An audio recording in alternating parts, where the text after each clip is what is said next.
Atenção! Em 5 segundos, para mais de 100 municípios, Jornal Band Cidade.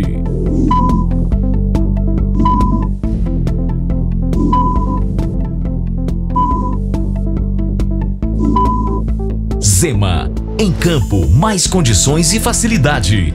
Um show de bola Zema. Suspeito de participar de morte de sargento do Corpo de Bombeiros é morto em troca de tiros com a polícia. Comandante da Polícia Militar de Uberaba diz não se intimidar com ataques a ônibus do transporte coletivo. Primeiro crematório de animais do interior do estado será inaugurado em Uberlândia em maio.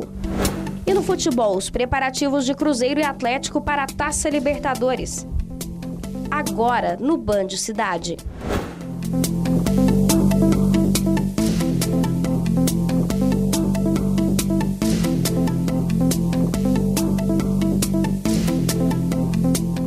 Boa noite. A caminhoneta do sargento do Corpo de Bombeiros morto na última segunda-feira durante um assalto foi encontrada em uma fazenda na região da antiga Coalbra, em Uberlândia. Enquanto a polícia estava no local, 3 suspeitos chegaram, houve troca de tiros e um dos homens acabou morto. A caminhoneta estava escondida no meio do mato em uma fazenda e na manhã de hoje 3 criminosos foram até o local para recuperar o veículo e um aparelho que é usado para bloquear o sinal do rastreador. Foi quando a polícia, que estava de campana na região, começou a perseguição para prender os autores. Deslocamos as viaturas para o local, inclusive uma viatura do Serviço de Inteligência, onde deparou com um Astra já na estrada vicinal com um indivíduo. Assim que ele viu essa viatura, ele saiu em alta velocidade, sentido a Nova Ponte, foi perseguido por essa viatura do Serviço de Inteligência e a outra viatura operacional, que é da Companhia de Missão Especial, veio até a mata e localizou esses indivíduos junto à caminhonete. Cerca de 100 policiais militares fizeram as buscas com o apoio aéreo do helicóptero Pegasus para localizar 2 dos criminosos que fugiram na mata. Um deles acabou morto durante a troca de tiros com a PM. No local foi encontrada a caminhoneta roubada, ainda com os pertences do sargento do Corpo de Bombeiros, o bloqueador de rastreador de veículo, 2 celulares e R$130. Um dos criminosos estava dando apoio ao grupo que veio recuperar a caminhonete no meio do mato. Mas quando a polícia militar fechou o cerco, ele fugiu por essa estrada que dá acesso à antiga Coalbra e pegou a BR-452 sentido Araxá. Essa ação aqui foram realizadas por 3 indivíduos, né? 2 lá no momento, quando balearam o sargento do bombeiro, e 3 nessa atividade aqui hoje na parte da manhã. Creio que tem mais indivíduos ainda associados a essa quadrilha, mas nós vamos ainda levantar, a Polícia Civil já está atenta a isso aí, já está monitorando essa quadrilha e com certeza esses indivíduos serão presos se tiver mais alguém envolvido nessa quadrilha. Uberaba se transformou em uma praça de guerra nesta terça-feira. Gabriela Almeida, boa noite para você. O que foi que aconteceu? Boa noite. Foram registradas diversas ações de vandalismo. Ônibus foram depredados, pessoas ficaram feridas, tudo em resposta à morte de um homem na última segunda-feira, durante um confronto com policiais. O risco do embate entre manifestantes e polícia militar foi anunciado ainda no começo da tarde de ontem, quando um grupo de pelo menos 50 manifestantes depredaram um ônibus do transporte coletivo no bairro Uberaba 1. O motorista e uma passageira ficaram feridos. Comerciantes da região, com medo, fecharam as portas. Ninguém foi preso. Agora nós vamos fazer a perícia, através da Polícia Civil, foi acionada já para fazer a perícia, na tentativa de verificar a questão dos vestígios e chegar à autoria desse crime, que através de testemunhas aqui nós não conseguimos. Durante o cortejo do corpo de Diego Silva do Amaral, de 19 anos, morto na noite da última segunda-feira em uma troca de tiros com militares, pelo menos 12 manifestantes foram presos ou apreendidos, acusados de atos de vandalismo. Por causa do risco de outros ataques a ônibus, a linha que faz o bairro Uberaba 1 está suspensa por tempo indeterminado. Desde o dia 28 do mês passado, ônibus do transporte coletivo e também particulares viraram alvo de vândalos. As depredações iniciaram após a morte de Marcos Fábio Teodoro, de 25 anos. Ele foi morto em uma troca de tiros com policiais. Ele teria reagido durante uma abordagem. A marginalidade, ela não aceita que a sociedade viva em ordem. Não aceita que a polícia militar, que a polícia civil, que as instituições façam a parte dela. Por outro lado, só este ano, 2 militares foram vítimas de reações de bandidos em abordagens. Em fevereiro, o sargento Regivaldo Alves foi assassinado com a própria arma por um usuário de drogas. Já na última quinta-feira, Cabo Marcelo Carvalho foi atingido durante uma troca de tiros com assaltantes. O comandante da 5ª Região afirma que os casos não têm ligação. Não, na verdade, eu não digo que nós estamos com um clima, um ambiente de enfrentamento entre polícia, seja a polícia militar, principalmente a polícia militar, que está nas ruas em contato com a comunidade, com a bandidagem. De acordo com o coronel Laércio, a polícia militar irá intensificar a segurança em alguns pontos da cidade para tentar coibir estas ações. Não somente para focar nos bandidos que estão atuando com maior incidência na cidade, mas também para fazer esse trabalho preventivo com todas as nossas estruturas, 4º Batalhão, a Companhia de Missões Especiais aqui na cidade. Olha, nós já falamos sobre isso aqui algumas vezes. A população não tem nada a ver com rixa entre bandido e polícia. Vândalos que se aproveitam de momentos assim para extravasarem instintos selvagens devem ser punidos com rigor. O cidadão, gente que precisa do ônibus para ir trabalhar, ir à escola, se locomover, enfim, não pode ser penalizado pela selvageria de uma meia dúzia de idiotas que se dizem reformadores do mundo. Uberaba, cidade nenhuma, merece esse tipo de vandalismo que só traz prejuízo e dor. É gente ordeira que trabalha para criar suas famílias, para fazer crescer a sua cidade e que não pode ficar no meio de um tiroteio dessa natureza. É uma grande pena. Tomara que pare por aí. Gabriela. E na manhã de hoje, um acidente na BR-050, perto de Uberaba, deixou 2 pessoas feridas. De acordo com informações da Polícia Rodoviária Federal, o motorista de um carro freou bruscamente quando viu o radar na rodovia. Uma carreta que estava logo atrás bateu na traseira do veículo. O motorista do caminhão ainda tentou desviar, mas não conseguiu. O homem e a mulher que estavam no carro sofreram ferimentos leves e foram encaminhados ao hospital. Larissa. Desde a manhã de hoje, o atendimento no pronto-socorro do Hospital de Clínicas da Universidade Federal de Uberlândia está sendo realizado de forma restrita aos casos de urgência e emergência. Em nota oficial, enviada por meio da assessoria de imprensa, a direção do hospital informou que o motivo é o número excessivo de pacientes, que é cerca de 40% acima da capacidade. Ainda segundo a direção, a restrição é momentânea e as equipes trabalham para que a situação volte ao normal o quanto antes. E o laboratório de análises clínicas do hospital precisou ser esvaziado por causa de um vazamento de gás de cozinha. Militares do Corpo de Bombeiros isolaram o local. O vazamento foi contido e o laboratório foi liberado cerca de 1 hora depois. No momento do incidente, haviam apenas 6 pessoas no recinto. Todos passam bem. No próximo bloco, Receita Federal vai fiscalizar imóveis de luxo no Triângulo a partir da próxima semana. E a audiência pública em Uberaba discute implantação da zona de processamento de exportação na cidade. Nós voltamos já.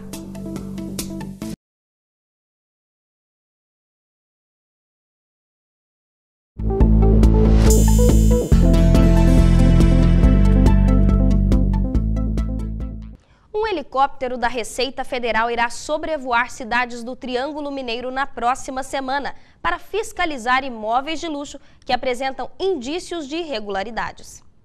A chamada Operação Grifo 2 começou na última terça-feira em Minas Gerais e vai passar na próxima semana por cidades do Triângulo e das regiões Central, Centro-Oeste e Sul do estado. Cerca de 2.000 casas deverão ser fiscalizadas. A Receita vai analisar principalmente variação de patrimônio e incompatibilidade de renda. As imagens aéreas feitas pelo helicóptero da Receita Federal serão comparadas com fotos de satélites e ainda com imagens de prefeituras e cartórios. A operação em Minas está prevista para terminar no próximo dia 16. Grifo, para quem não sabe, magia grega, que com cabeça e corpo de leão e olhos e asas de águia. Bicho que voa, enxerga de longe e tem um apetite devorador. É um nome bem apropriado para esta operação da Receita, que quer saber quem está enganando o fisco morando em mansões sem recolher a contribuição previdenciária sobre as obras de construção civil, principalmente em condomínios de luxo. Agora, existe uma curiosidade muito grande em saber se o leão voador da Receita vai sobrevoar e fiscalizar para valer o Lago Paranoá e adjacências, lá em Brasília. A conferir. Larissa. Obrigada, Orley. O ministro da Aviação Civil, Moreira Franco, visita o aeroporto de Uberlândia na manhã desta quinta-feira. Ele verá de perto a instalação do sistema de pouso por instrumento, o ILS, que está em operação desde o dia 26 de fevereiro. O ministro ainda vai conhecer o projeto de expansão do aeroporto, que contará com investimentos da Infraero. E representantes de uma empresa francesa fabricante de motores para avião estiveram hoje em Uberaba. O que eles foram fazer na cidade, Gabriela? Eles apresentaram um portfólio de oportunidades de investimentos e cooperação na área de turbinas a gás. A Price Industrial poderá ser a primeira empresa a se instalar no Parque Tecnológico de Uberaba. De origem francesa, ela mostrou seu trabalho de desenvolvimento e fabricação de motores de avião para empresários de Uberaba. A empresa quer fazer parte do Centro Nacional de Turbina a Gás instalado na cidade. Ela vai ser a responsável por transferir a tecnologia da fabricação de turbinas a gás aeronáuticas para a empresa, digamos assim, que investia nesse processo. O processo de transferência de tecnologia é um processo bastante complexo, não é? E para que ele seja bem sucedido, nós temos que ter um órgão, um centro de pesquisa que vai ser responsável por gerenciar essa transferência. Porque para a empresa ela visa, obviamente, a produção da turbina e vender essa turbina para ter o lucro. Então, o processo de domínio da tecnologia, o armazenamento dessa tecnologia e, se for necessário, né, a modificação dessa tecnologia, ficará a cargo do Centro Nacional de Tecnologia de Turbinas a Gás, que está sendo estabelecido no Parque Tecnológico de Uberaba. Em janeiro deste ano, o ministro de Ciência e Tecnologia, Marcos Antônio Raupp, visitou a universidade, o Parque Tecnológico, e assinou o protocolo de intenções para a implementação do Programa de Desenvolvimento de Turbina a Gás. Já o governo do estado, através da Secretaria de Ciência, Tecnologia e Ensino Superior, liberou R$2 milhões para a execução dos projetos urbanísticos e, em seguida, a liberação das obras. O desafio é atrair os investidores. Esse é um dilema, né? Minas Gerais tem 6 parques tecnológicos, 3 em operação. Uma das grandes dificuldades que nós temos é a atração de empreendimentos para esses parques. O que a gente tem feito? Existem programas do governo, como o Pro-Inovação e o PropTech, que são linhas de crédito do governo para que a gente incentive as empresas a tomar crédito e poder se instalar no estado. E a gente tem que colocar infraestrutura para que essas empresas fiquem. Por exemplo, empresas de TI, elas querem áreas prontas, com cabeamento e tudo mais. E os termômetros voltam a subir. Uma massa de ar quente e seco ainda predomina em boa parte de Minas Gerais. Veja agora no mapa os detalhes da previsão do tempo para amanhã. O dia será de céu parcialmente nublado, com possibilidade de pancadas de chuva isoladas no norte, noroeste, Alto Paranaíba, Triângulo e Sul. As temperaturas diurnas ficarão elevadas em todo o estado e os índices de umidade relativa do ar em torno dos 30% nas horas mais quentes do dia. Uma audiência pública ontem à noite na Câmara de Vereadores de Uberaba discutiu a implantação da zona de processamento de exportação na cidade. O objetivo principal da reunião foi discutir o projeto de lei que altera a composição societária na Companhia Administradora de Uberaba, ampliando a participação do município de 5% para 40% nas ações. É importante a gente deixar claro para a população a grandiosidade que é a zona de processamento de exportação, o que ela significa para o desenvolvimento de uma cidade, de uma região, do estado e também do Brasil. De acordo com o vereador, o Brasil possui 24 zonas de processamento de exportação e uma delas está em Uberaba. E agora esse projeto vai ser discutido aqui hoje, numa audiência pública com a população, democraticamente, e na terceira sessão plenária do mês de abril ele vai ser apreciado pelos vereadores para tratar desse assunto da implantação da ZPE em Uberaba.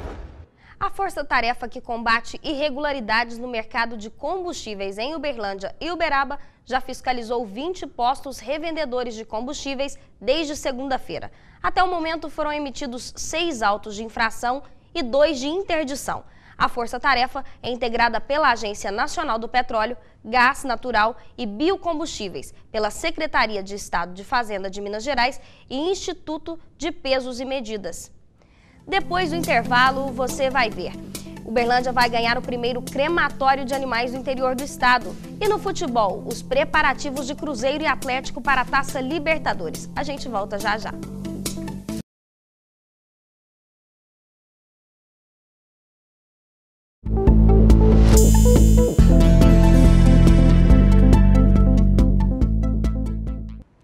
Uberlândia vai ter a partir do próximo mês o primeiro crematório de animais do interior do estado.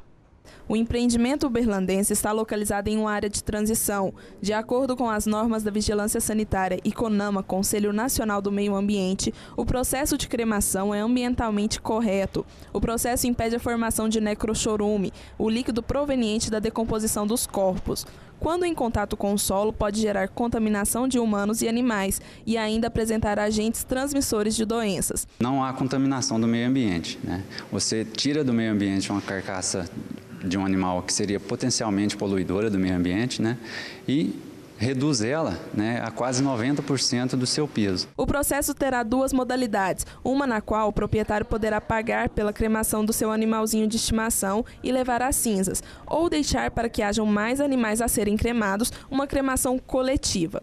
O que poucos sabem é que jogar animais mortos em vias públicas é crime. O infrator pode responder por crime ambiental contra a saúde pública e maus tratos aos animais. Quando falamos hoje de descarte, né, de animais, principalmente os proprietários devem ficar muito atentos, né, porque descartar um animal em rios, né, em terrenos baldios, além de todo o transtorno, né, relacionado ao mau cheiro, né, isso também é um crime ambiental.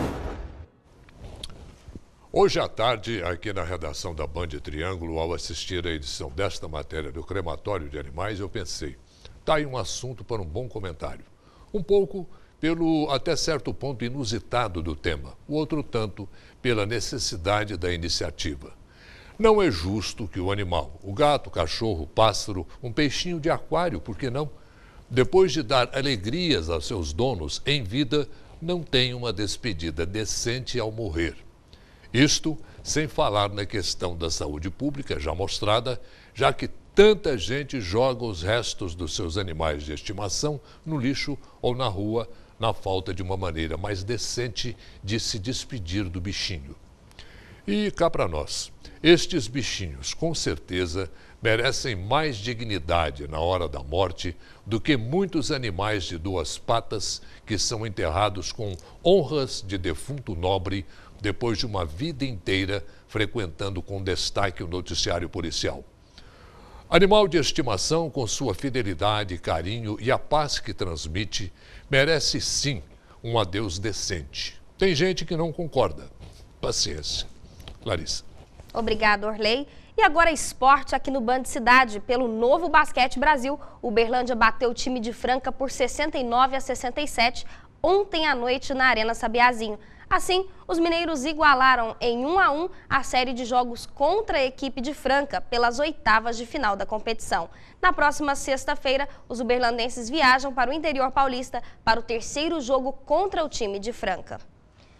Pelo módulo 2 do Campeonato Mineiro, o Uberlândia Esporte perdeu hoje à tarde por 1-0 para o tricordiano de Três Corações. A partida foi na casa do adversário. O lateral Luiz Fernando foi o autor do gol da vitória tricordiana.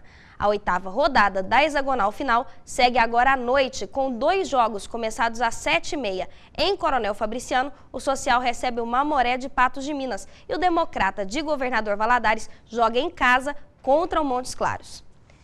E agora a Libertadores, o Cruzeiro entra em campo logo mais e quer vencer bem o Garcilaso, se classificar e apagar de vez os acontecimentos racistas do primeiro jogo contra o Real. É hoje.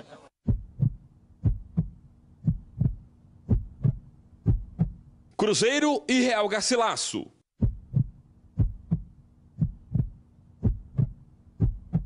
É tudo ou nada. Chegou o momento e o momento é agora. Vencer o time peruano é só o que interessa ao Cruzeiro. Para garantir a classificação por si só, é preciso ganhar por 3 gols de diferença. Uma vitória simples também pode servir, desde que o Defensor do Uruguai e a Laú do Chile empatem ou o Defensor vença a Laú. A gente não está preocupado com o que vai passar do outro lado, a gente está preocupado com o que a gente tem que fazer. A gente tem que fazer um grande jogo e ganhar bem. O jogo mais importante da temporada para o Cruzeiro será o primeiro do garoto Mike na Libertadores. O lateral direito do Ceará será poupado. Graças a Deus, né? Tenho 40 jogos com essa camisa maravilhosa do Cruzeiro. E verdade, é um jogo muito importante. Precisamos da vitória. Além da importância em si da partida, que vale a classificação para o Cruzeiro, o duelo contra o Real Garcilaso vai ter um outro ingrediente para apimentar ainda mais. Quem é que não se lembra de tudo o que aconteceu no jogo de ida, lá no Peru? Por isso, o duelo contra o Garcilaso está sendo tratado abertamente, por que não dizer como uma revanche? Olha, eu acho que todo o sofrimento que nós vivemos lá, tanto com o tratamento de chegar para treinar e no meio do nosso treinamento eles apagarem as luzes do treinamento e a gente não conseguir fazer o nosso trabalho, eu acho que toda essa raiva que a gente passou lá, a gente tem que transferir ela para o campo e demonstrar dentro do campo. Não transferir isso e tentar fazer de uma forma, de uma rivalidade até diferente, até porque nos poderia prejudicar. Mas acho que toda essa raiva, até o que passou com o Tinga, tudo, a gente tem que colocar lá dentro do campo e transferir ela para o futebol. Bem mais do que só uma decisão. Não é só o jogo em si, às vezes é mais que isso. E amanhã acho que é mais que isso. Para o cruzeirense, chegou a hora de tapar os desaforos do Garcilaso. No Atlético, hoje foi dia da apresentação do lateral Emerson Conceição. Um lateral de poucos sorrisos, sobra seriedade para Emerson Conceição. O jogador de 28 anos é pouco conhecido pelos brasileiros. Atuou em quase toda a carreira no futebol europeu. Então, se apresente aí, Emerson. Saí com 17 anos, fui tentar sorte lá fora e, graças a Deus, tudo correu bem. Fiquei a maior parte da minha carreira no Lille, quase 7 anos. Depois me transferi para o Benfica e assim foi uma passagem curta, aí para a Turquia, tudo, e agora o Rennes. Tenho muito que agradecer à diretoria do Galo por ter abrido as portas, por ter me dado essa oportunidade. Pode falar mais para a torcida, Emerson? Você é um lateral que apoia muito ou que prioriza a defesa? Na Europa eles jogam muito diferente, eles jogam mais defensivo, mas a minha característica é, claro, defender, mas atacar também, gosto muito de apoiar. O certo é que Emerson chega para tentar acabar com a maldição na lateral esquerda do Galo. Só este ano, Lucas Cândido, Pedro Botelho e Dátolo se machucaram atuando pelo setor. O jovem Alex, que é lateral direito, tem sido utilizado na posição. Vim para ajudar e vim para consertar. Claro que é verdade que a diretoria estava dependendo muito dessa posição, que estavam muitos jogadores lesionados. E isso para o elenco do Atlético não é bom ter muitos jogadores lesionados, mas graças a Deus vim e vou fazer o meu melhor para poder estar à altura dos outros jogadores. O nome de Emerson já foi divulgado no boletim informativo diário da CBF. Mas como ele não foi inscrito na fase de grupos da Libertadores e nem no Campeonato Mineiro, a estreia só deve acontecer nas oitavas de final da competição continental, sem data definida, ou no Campeonato Brasileiro, contra o Corinthians, em Uberlândia, no dia 20 de abril. É ele que decide, é ele que vai decidir quem é que vai jogar e quem que não vai jogar, então estou à disposição dele para o que ele precisar e vou procurar fazer o meu melhor durante a semana, durante os treinamentos, para poder estar na expectativa. Agora sim, lateral apresentado e Emerson Conceição já sabe qual é o primeiro passo para conquistar a torcida do Galo. Primeiramente, muita raça, mostrar muita raça, isso torcida gosta, e saber fazer o melhor, poder fazer o seu melhor dentro de campo. O Band Cidade fica por aqui, mais notícias da região você confere amanhã ao 12:30 no programa Minas Urgente. Fique agora com as notícias do Brasil e do mundo no Jornal da Band. Boa noite para você e até amanhã.